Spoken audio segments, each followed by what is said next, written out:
Good evening from New York. I'm Chris Hayes. Tonight, we are taking you inside one of the most contentious battles in the country, the fight to sell safer, smarter guns in America. A battle that pits proponents of a game-changing technology that could save countless lives against a gun rights establishment determined to prevent a single smart gun from being sold. My dad used to leave loaded revolvers underneath the mattress. And so when my mom would see us playing with the loaded revolver, it was World War III when my dad got home. Not a week goes by without a headline about an accidental shooting in an American home. Police tell us the 14-year-old was handling the gun recklessly when he admits he shot his younger brother. One boy pulled the trigger, fatally shooting his older brother. He says the boys were trying to figure out how to work the gun when the older brother accidentally pulled the trigger. The 2-year-old found the gun underneath of a bed and then accidentally shot himself. A tragic story out of Corsicana. A 2-year-old is dead after finding a gun. Randolph County Sheriff's deputies said that the little boy somehow got his dad's gun. But what if there was a gun that a child couldn't shoot? A gun with the technology to ensure it can only be fired by its owner. Well, that gun exists. It's real. I held it. I fired it.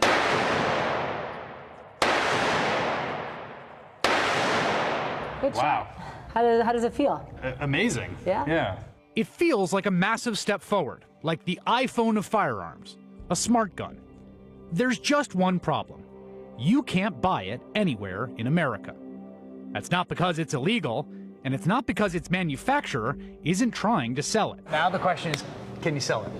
And the demand is there. Yeah. I receive emails constantly from people wondering where they can buy the handguns. Belinda Padilla leads the American division of Armitex, the German company trying to sell the first smart gun in the United States. She met me at a Maryland gun range to demonstrate how it works. So red means you are not the authorized user, or you have not activated the watch. So when you grip that, it's telling you right now you cannot fire this gun. Correct. The Armitex IP1 smart gun only functions if the owner is wearing a special watch. My code is entered. It says it's good. I hit enter. Now I pick up the handgun, and it's green. Green means I'm the authorized user. Now I'm ready to fire. If the watch and gun are separated by more than 10 inches, after, say, a suspect wrestles it away from a police officer, the gun stops working. Putting the ammunition in.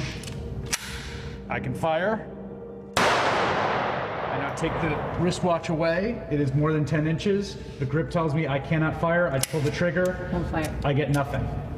I return it here within 10 inches, pull the trigger.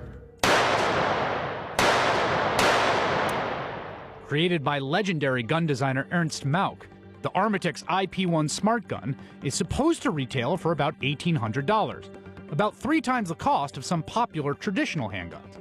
It may just be the beginning of what could be a technological revolution in firearm safety. The ones that are clamoring most for this are the law enforcement officers whose colleagues are being shot by bad guys using police handguns. You want to really make sure that that thing is not in the hands of someone else. That's right. And it's not only the domestic law enforcement, it's also our military. I mean, when I was the DOD Inspector General, one of our big concerns was we had caches of weapons. And you're just pouring weapons into a place, and all it takes is one raid on an unsecured facility, and you've got 1,000 U.S. issue weapons walking around Iraq or wherever it is. Yeah, but that actually happened within the last year in Syria. The bad guys actually raided a warehouse and got the weapons that were designed for the good guys. Joseph Schmitz was the Inspector General at the Department of Defense under Donald Rumsfeld. And I was literally for almost 4 years the top cop in the Pentagon. Right. I was, at one point somebody told me I was the largest public sector consumer of Glock handguns. Schmitz then went to work for the founder of Blackwater. I was then went directly from the Pentagon to be the chief operating officer and general counsel of the Prince Group, which is probably most famous for owning Blackwater, USA, and Presidential Airways were probably its most... Prince Group named after Eric Prince, who is Prince is the founder and the CEO. Schmitz helped Armitex clear the legal hurdles to get the gun sold in Maryland. It wasn't easy. There were members of the Maryland Handgun Roster Board who simply didn't understand the technology and who, frankly, thought that it was part of some big government conspiracy to take away the rights of American handgun owners. The Armitex smart gun has cleared some of the toughest legal hurdles in the country. there's still one big problem. No one, anywhere, will sell it to you. Smart guns are dumb guns. The technology is far from reliable, and anybody that's going to put their life on the line with a piece of unreliable technology is making a big mistake. Larry Pratt is the CEO of Gun Owners of America, and his organization, along with the National Rifle Association, have been pushing hard to stop smart guns from reaching the market. They were successful with the first store that tried to sell the Armatick smart gun, the Oak Tree Gun Club outside Los Angeles. We were delighted at Gun Owners of America by the backlash. Things looked promising for the Armatick smart gun at first. James Mitchell, Oak Tree's extremely pro-gun owner, told the Washington Post he would sell the gun, saying it could revolutionize the gun industry. But soon the shop's Facebook page filled with messages like this one. You guys still in business? Not for long. Might have been a smart gun, but it was a darn dumb business decision to try to pawn that crap off on American gun owners. So Oak Tree Gun Club reversed course, denying it had ever planned to sell the smart gun, despite photographs showing the Armaticks for sale in a gun cabinet at the store. It was a testament to the power of the gun rights establishment, which argued that once a smart gun reaches the market, the government is going to make smart guns mandatory and prevent people from buying traditional firearms. The NRA warns that smart guns have the potential to mesh with the anti-gunners agenda, opening the door to a ban on all guns that do not possess the government-required technology. The NRA declined to talk to us for this story, but Larry Pratt of Gun Owners of America told me much the same thing. It seems like if we could come to some technological solution so you don't have kids killing kids in their homes, that would be something that everyone, you, I, anyone with their feelings about the Second Amendment could embrace and come to celebrate. What you're talking about is an argument for mandatory control.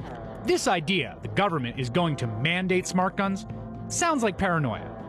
But it turns out there's a kernel of truth to it. In 2002, New Jersey passed a law requiring that once a smart gun goes on the market anywhere in the country, gun sellers in New Jersey must move within 3 years to only sell smart guns, taking traditional guns off the shelves. New Jersey is a massive example of government overreach. That New Jersey law has turned opposition to smart guns into a cause célèbre for the pro-gun crowd. After Eric Holder merely referenced the Armatick system as a way to make guns safer, Marco Rubio and Sarah Palin took to the floor of the NRA convention, painted a dire picture of government control. We have an attorney general who believes that we should be forcing gun owners to wear bracelets in order to operate their firearms. Attorney General Eric Holder recently he reveals this idea to have government have gun owners wear bracelets, special bracelets that would identify you as a gun owner. Well, hey Holder, you don't want to go there, buddy. It's just ignorance. It's just ignorance because it really there isn't any agenda here by any sort of big brother government. Armaticks was undeterred and found someone else willing to sell its smart gun. Proudly pro-gun conservative Andy Raymond. Your uncle watches MSNBC. It drives you crazy. Yeah, just to piss me off. Yeah. every night. Raymond runs a small gun shop and manufacturing business in Maryland called Engage Armament. What do you make? What's commonly referred to as assault rifles. So we do a lot of AR-15s, AKs, things like that. He told me that smart guns are good for the gun industry. If this gets them into shooting, then I'm all about it. Right. Then I'm all about it. That's an awesome thing, and everybody who is pro-gun should be all about that, because if that gets people into the range and shooting and loving guns, that's an awesome freaking thing for us. But instead, they're talking trash about it. All the time with what we do, people tell us, anti-gun people tell us, you shouldn't be able to do that. People shouldn't be able to have that. Okay? This is a common theme with anti-gun people. You shouldn't be able to have an AR-15. Okay? That should be prohibited. But now pro-gun people who hate that are now saying the same thing about this. And how hypocritical is that? I mean, it really is. Andy Raymond knew the backlash would come, as it did with Oak Tree. We asked him what he was going to say to those who came after him. You're hypocrites. You're the exact same thing. You're the exact same thing that we hate. People sitting there telling us that we can't have this or we can't have an AR-15. You are doing the exact same thing, you freaking hypocrite.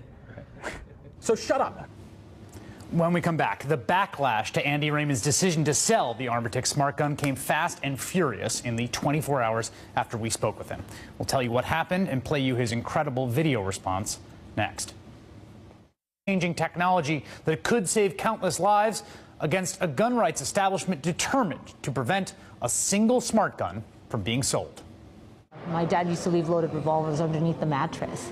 And so when my mom would see us playing with the loaded revolver, it was World War III when my older brother accidentally pulled the trigger. The 2-year-old found the gun underneath of a bed and then accidentally shot himself. A tragic story out of Corsicana. A 2-year-old is dead after finding a gun. Randolph County Sheriff's deputy said that the little boy somehow got his dad's gun. But what if there was a gun that a child couldn't shoot? A gun with the technology to ensure it can only be fired by its owner. Well, that gun exists. It's real. I held it. I fired it.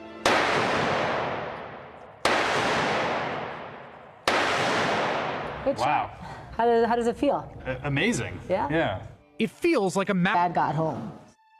Not a week goes by without a headline about an accidental shooting in an American home. Police tell us the 14-year-old was handling the gun recklessly when he admits he shot his younger brother. One boy pulled the trigger, fatally shooting his older brother. He says the boys were trying to figure out how to work the gun when the older